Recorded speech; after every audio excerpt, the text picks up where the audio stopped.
El gobierno llegó a un acuerdo con los empresarios y trabajadores para aplazar el reclamo de las cámaras empresariales a la OIT. Esto evitó que el país entrara en una lista negra y por otra parte, el 1 de mayo se conmemoró el acto del Día de los Trabajadores y hubo varios reclamos al gobierno. Estamos con Juan Castillo, el director nacional de Trabajo. Buenos días, Castillo. Buen día, ¿qué tal? Hola, Juan. Gracias por acompañarnos.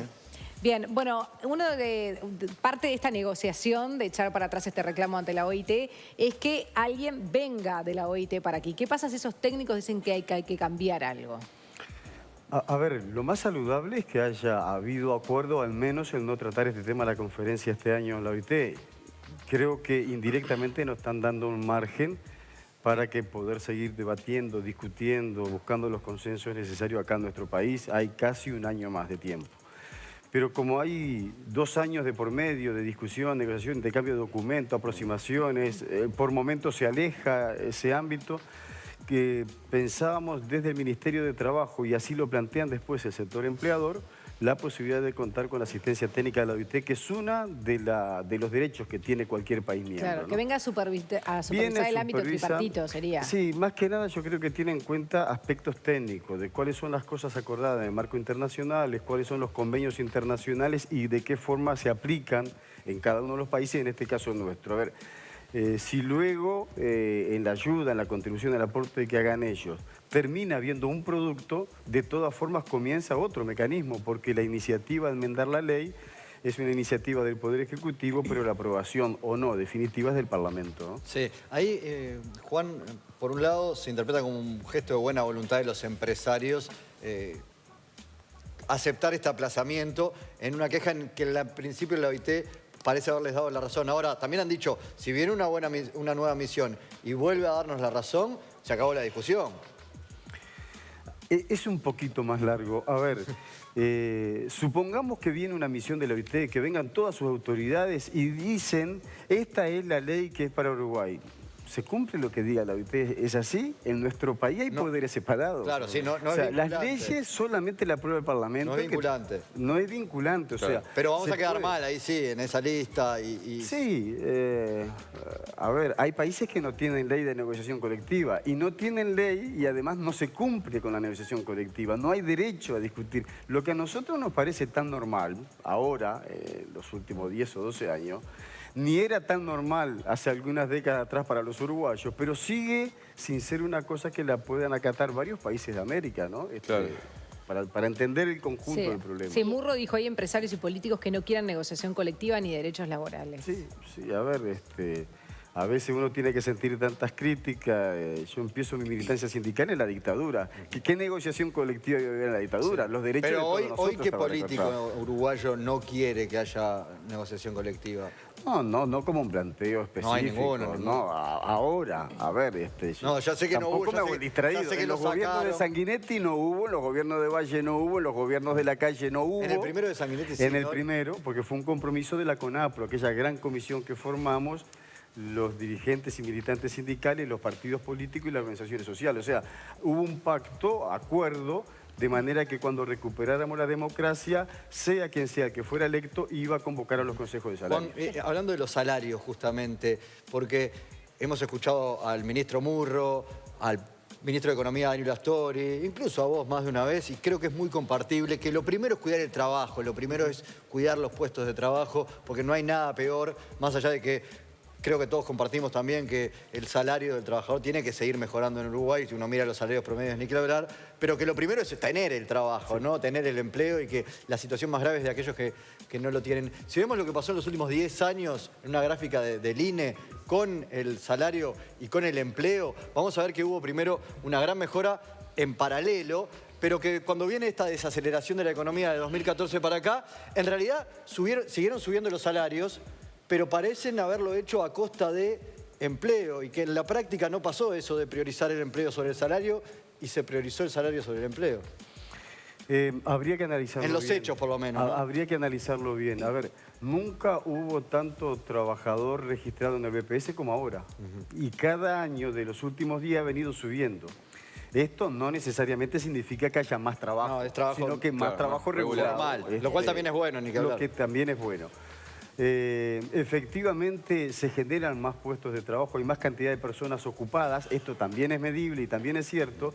Entonces, una forma de leer esa gráfica es que el salario efectivamente ha crecido, capaz que no todavía como lo necesitamos, sin duda. En los salarios más bajos que denunciaba el movimiento sindical, con 15.000 pesos no vive nadie. Pero es otra forma de ingreso que se va dando en hogares que en algunos casos no tenían siquiera esos 15.000 pesos. ¿Qué se está haciendo con respecto a esta diferencia que hay entre el costo alto de vida en Uruguay y lo que son algunos salarios sumergidos? Bueno, uno de los reclamos del 1 de mayo fue justamente subir los salarios, sobre todo en el sector de la educación.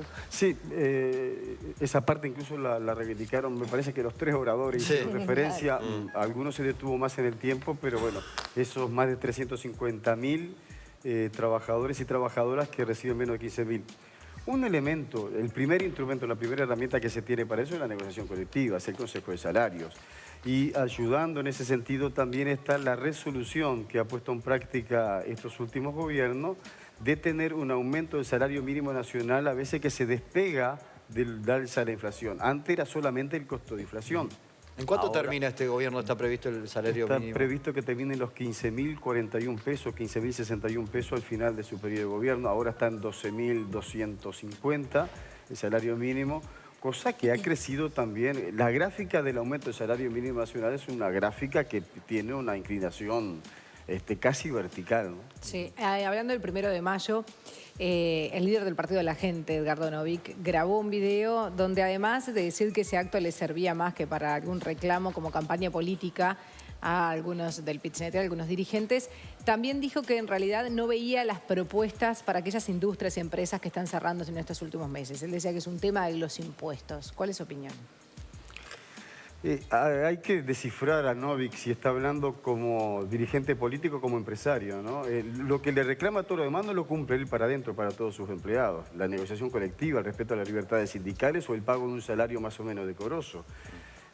Aquí nos viene a querer dar lesiones de moral quien no la practica a veces en la casa. A ver, yo le puedo decir al vecino, baje el volumen de la radio y yo tengo todo trapo en mi casa. ¿Incumple con sus trabajadores en sus empresas? La demanda que han hecho, la denuncia que han hecho los trabajadores es que los salarios son muy magros, muy bajos. Pero no, pero digo, ¿incumple con la ley, con los convenios colectivos, con el salario mínimo? No ha sido denunciado de esa forma. Bien. El movimiento sindical no, al menos de parte del movimiento sindical en el Consejo. Reclaman más salario, como tantos trabajadores en tantas empresas en este país. Es su forma de hacer política, ¿no? Si un tipo puede hacer 5 años de campaña electoral, viva, pero nosotros mientras tanto tenemos que estar haciendo las gestiones y los trabajadores... Bien, pero ¿le preocupa el cierre de todas estas industrias y empresas de los últimos meses? Sí, pero no con el carácter alarmista que hace unos 15 días bajó un poco las revoluciones, pero los invito a que repasen los titulares de la prensa escrita de un mes para atrás, donde prácticamente era un caos el Uruguay, ¿no? Era Sarajevo sin tirar ninguna bomba. Coincidió también muchas noticias de empresas que fueron cerrando.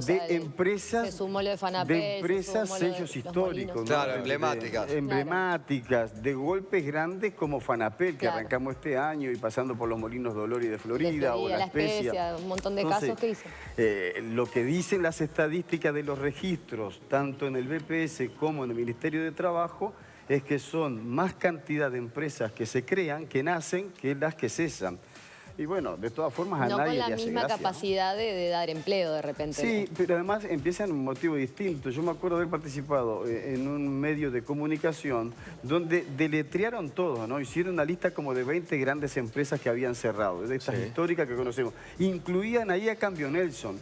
Y no se puede estar comparando una cosa. Es distinto. Todas las razones de los cierres fue distinto. Ahora, las consecuencias para los trabajadores son las mismas. Genera desocupación, genera preocupación, y hay cambios que de inmediato hay que dar respuestas de Y gobierno. hablando de movimientos, el sindicato de AFE forzó ahora una negociación. ¿Se reúnen hoy? Ahora, cuando a mi regreso ya deben estar las delegaciones esperándonos, fue lo que ofrecimos. El problema es que a la misma hora que estaba la ocupación o el piquete de los trabajadores del ferrocarril, estábamos sesionando el Consejo Superior Público y fue una intervención de uno de sus dirigentes, de José López, quien dio como una previa de que en este momento se estaba generando. Y al teléfono lo que resolvimos, bueno, lo que tenemos para ofrecer, lo ofrecemos. Ofrecemos un ámbito de negociación. Levanten la medida y vengan, cosa que las dos partes la aceptaron, el directorio de AFE y los dirigentes de la Unión Ferroviaria. Bien, el presidente en realidad no quería recibirlos, ¿no? Fue Molina del PIT-CNT que llamó. Sí, Gabriel Molina del PIT-CNT incluso lo va a estar acompañando hoy, pero bueno, siempre se precisa un puente, alguien que de cualquier conflicto, de este o de tantos que han surgido, se sale negociando, no hay otra forma, ¿no? Claro. Bien. Juan Castillo, muchísimas gracias Juan, por por favor. acompañarnos. Muchas gracias, Juan. A las órdenes. Y ya recibimos a